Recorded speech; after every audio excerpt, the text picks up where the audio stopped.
Good morning and welcome. Today I want to talk about doubt, but to start, I want to talk about Abraham Lincoln and more specifically his failures. I know these may seem unconnected.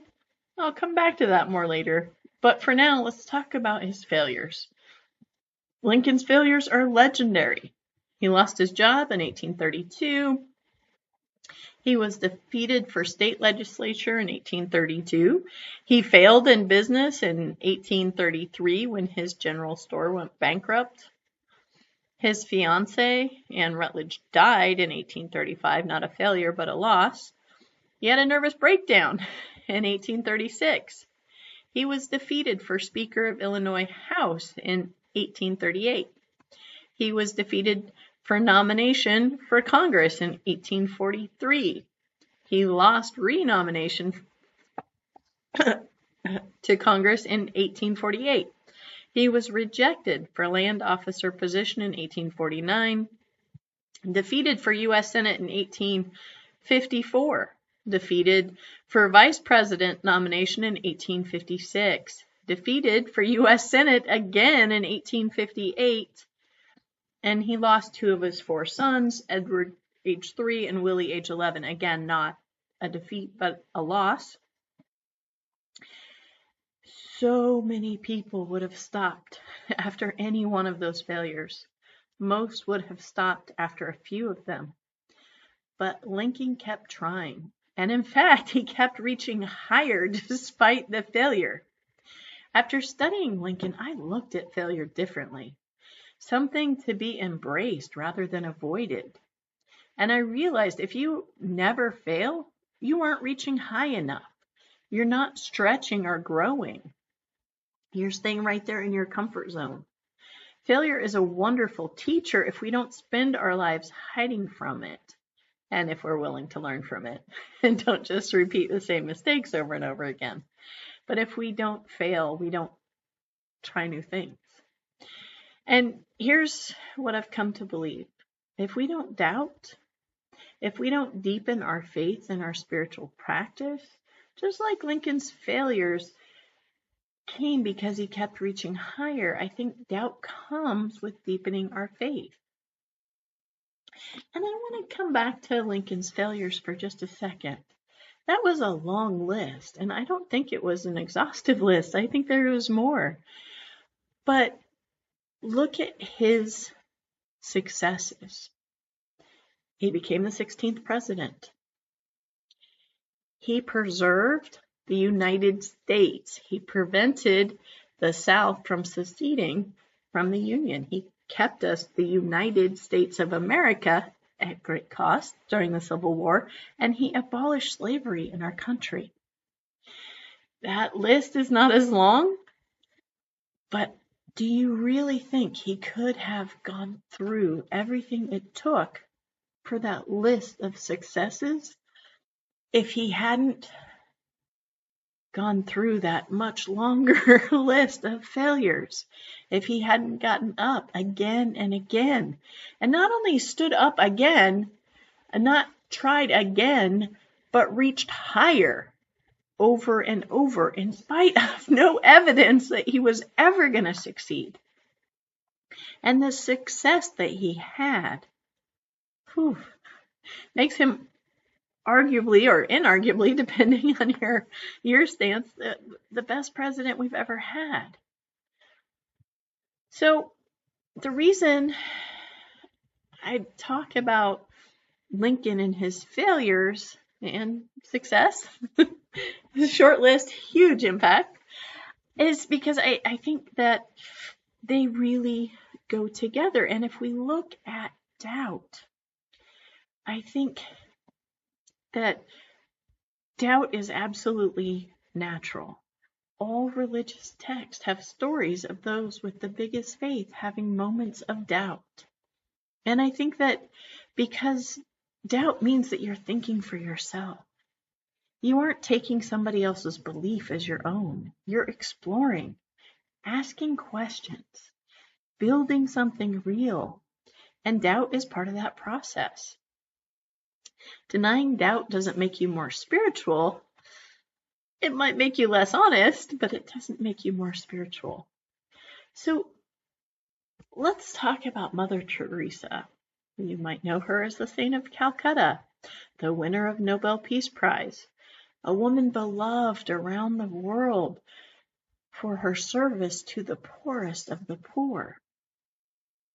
After she died in 1997, her private letters were published in a book called Come Be My Light, and the world was shocked to discover that for nearly 50 years, Mother Teresa experienced what's called the dark night of the soul.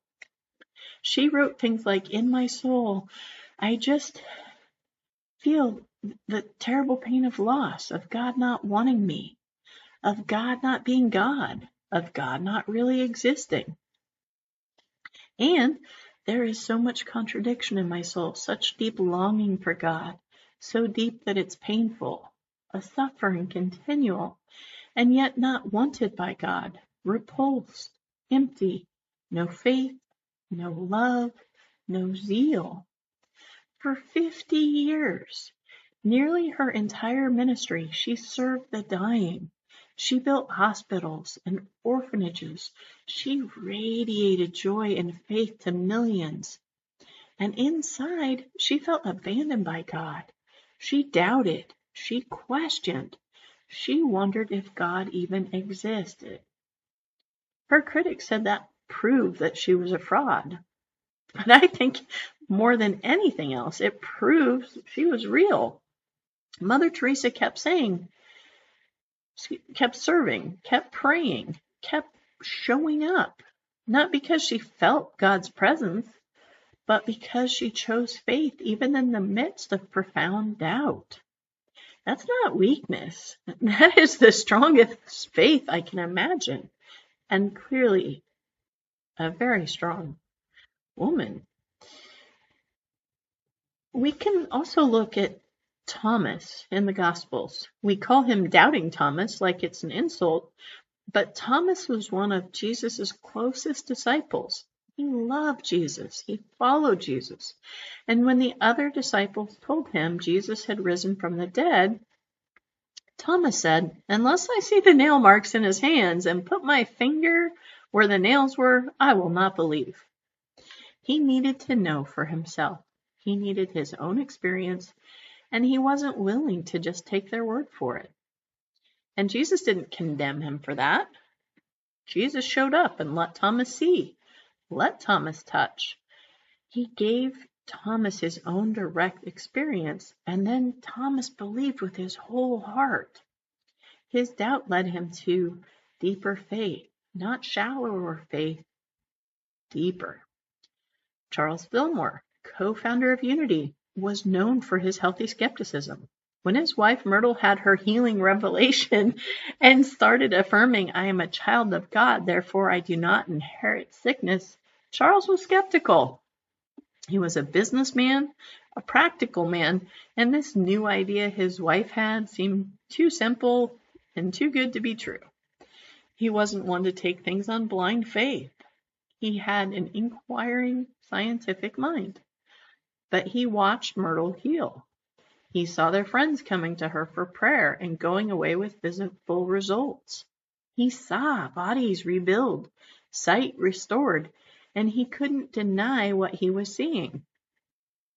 So Charles set out to study. He read everything he could find on metaphysics, on healing, on spiritual law. He questioned everything. He tested everything. He demanded rational, practical proof. And through that questioning, through that doubt and refusal to just accept things blindly, he developed a deep understanding of spiritual principles, an understanding that helped millions of people over the next century. If Charles had just believed without questioning, Unity might never have become what it is. His doubt, his healthy skepticism, his insistence on understanding how things worked, that's what gave Unity its practical, accessible teaching. That's why it's called practical spirituality. Unity teacher James Philip Freeman wrote about Charles. Perhaps it was because of this experience of his own that he was able to help so many others later on who, just as he had done, set out without much faith to go on. Persons who could not accept simple statements simply because their intellect was continually raising doubts.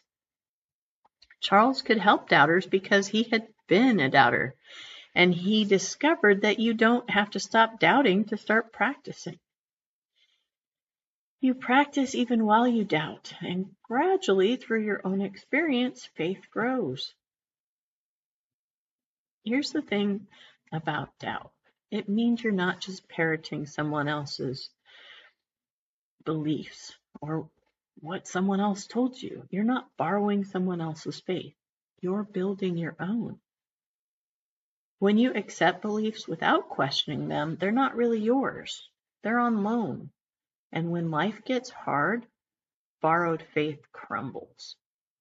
But when you question, when you doubt, when you wrestle with what you believe and why you believe it, that builds real faith. Faith that's truly yours. That's the kind of faith that can withstand difficulty because it's built on your own experience, your understanding, your direct knowing. Alfred Lord Tennyson wrote, "There is more faith in honest doubt than in half of the creeds." Honest doubt, questioning doubt. The doubt that says, I want to believe this, but I need to understand it. I need to experience. I need to know for myself. That's not weakness. That's strength and spiritual maturity. Think about children. They question everything.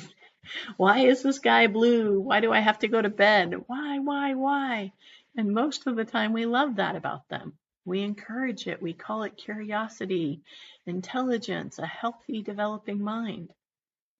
But somehow when we become adults, especially in spiritual communities, we're told to stop questioning, to just believe, to have faith without doubt.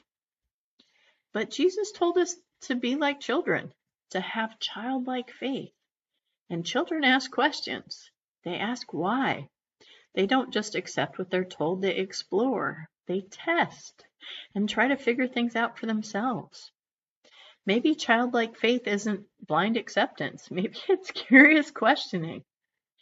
Maybe it's the willingness to doubt what we've been told so we can discover what's true. Look at any religious tradition and you'll find stories of doubt, not from the weak or the unfaithful, but from the most faithful, the most devoted, the greatest spiritual leaders. In the Bible, Job questions God relentlessly. Why did the innocent suffer? Why have you abandoned me? Where are you? His friends tell him to stop questioning, to just accept. But Job keeps demanding answers. And in the end, God shows up, not to condemn Job for his doubts, but to engage with him, to honor his questioning. Peter, who Jesus called the rock on which he built his church, denied Jesus 3 times. He doubted his own courage. He doubted his own faith. And Jesus restored him anyway, made him a leader anyway. David, the greatest king of Israel, wrote psalm after psalm, crying out, "How long, O Lord? Have you forgotten me? Why do you hide your face from me?" His faith was full of questions and doubt and full of wrestling with God. In Buddhism, doubt is considered one of the 5 hindrances to enlightenment, but also one of the necessary steps on the path. You have to doubt your old conditioning and beliefs and your old ways of seeing the world to awaken to something deeper. In every tradition, the greatest spiritual figures questioned. They doubted, they wrestled, and that wrestling deepened their faith. It made it real and it made it theirs. So maybe doubt isn't a sign of weak faith, but a sign of maturing faith. When you're spiritually young, you need that certainty. You need black and white answers. You need someone to tell you what's true so you don't have to figure it out for yourself. But as you mature spiritually, you can hold uncertainty. You can sit with questions. You can explore and wonder and doubt and still practice and pray and show up. Spiritual maturity isn't having all the answers. It's being comfortable not having the answers. It's being able to say, I don't know, but I'm still showing up.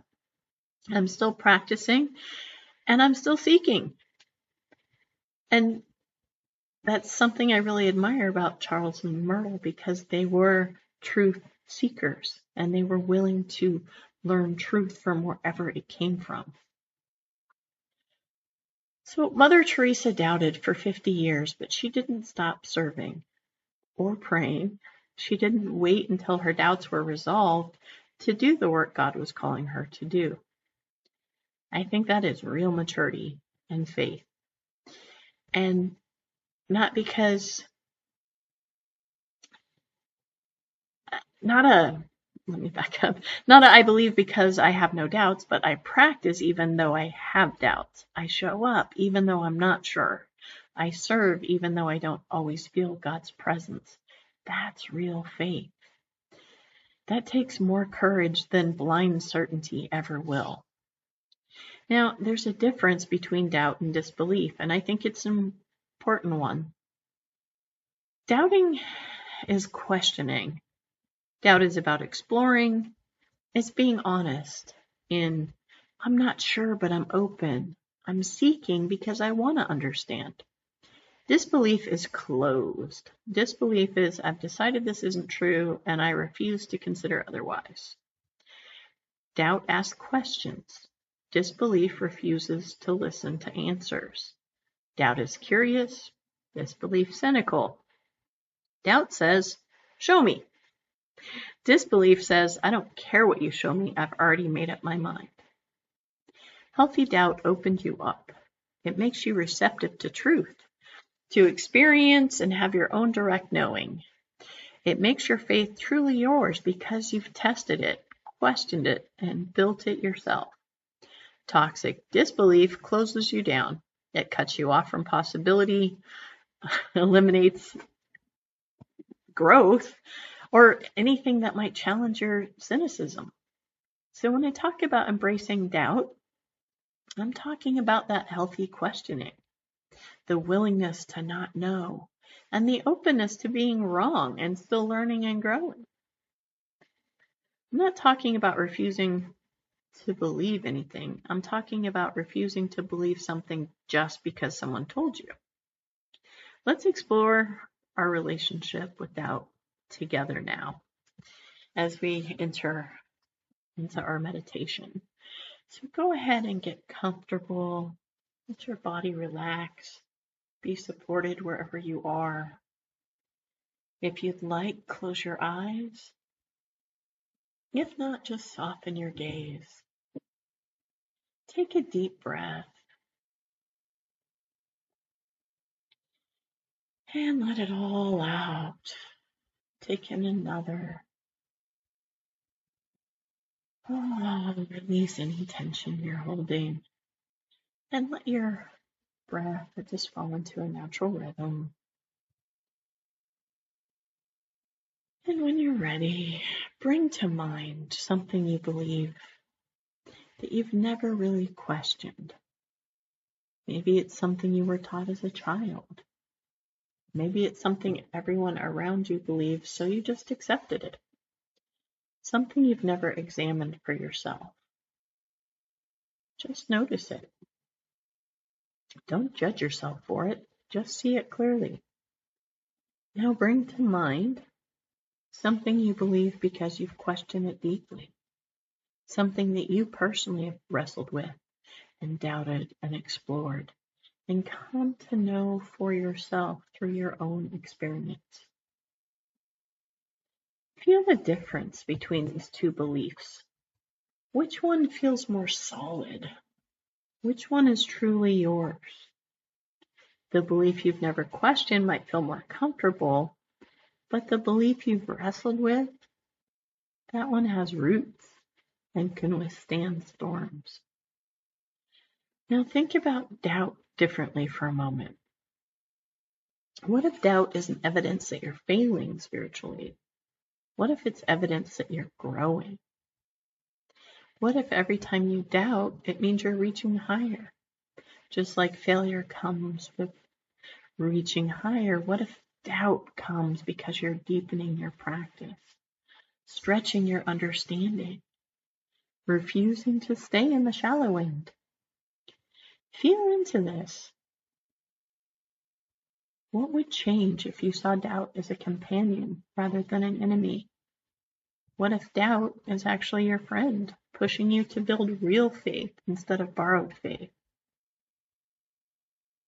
Just take a deep breath and let that possibility settle in. In just a moment, we're going to enter into a minute of silence. Just sit with these questions. Let them work on you as you work on them. You don't need answers right now. Just stay open.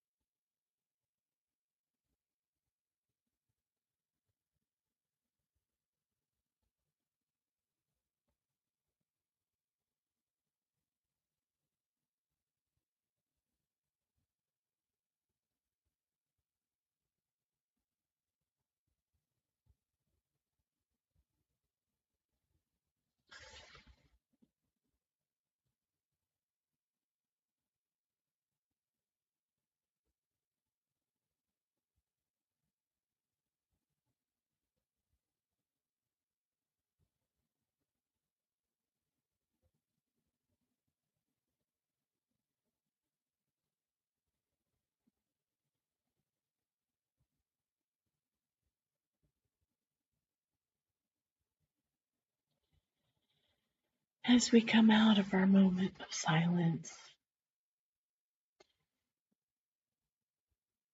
just know that you can return here anytime and revisit and redefine your relationship with doubt again or again and again and again.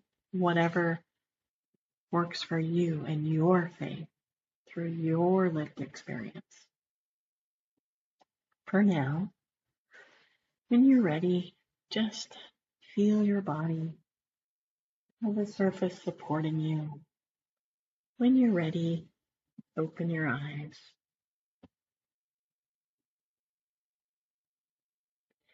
So here's what I want you to take away most, and that's if you're doubting, you're in good company. Mother Teresa doubted, Thomas doubted, Charles Fillmore doubted, Job doubted, David doubted. Every mystic, every saint, every spiritual giant has questioned, and I doubt they would be that if they hadn't questioned. Doubt doesn't make you less faithful. It makes you honest, and honesty is the foundation of all real relationships and real spiritual growth. If you never fail, you aren't reaching high enough. And if you never doubt, you aren't deepening your faith. You're just repeating what you've been told instead of discovering what's true for you. So I invite you, doubt, question, wrestle, build your own faith through your own experience. Don't borrow someone else's certainty. Earn your own knowing. And while you're doubting, keep practicing. Keep showing up. Keep serving. Just like Mother Teresa did for 50 years while feeling abandoned by God. Just like Thomas did even after he demanded proof. Just like Charles Fillmore did while he was questioning everything. Your doubt is not your failure. It's your growing edge. It's evidence that you're alive, awake, and refusing to settle for easy answers. But the answers that come, the faith that develops from that, is so worth the journey. And so it is. Thank you.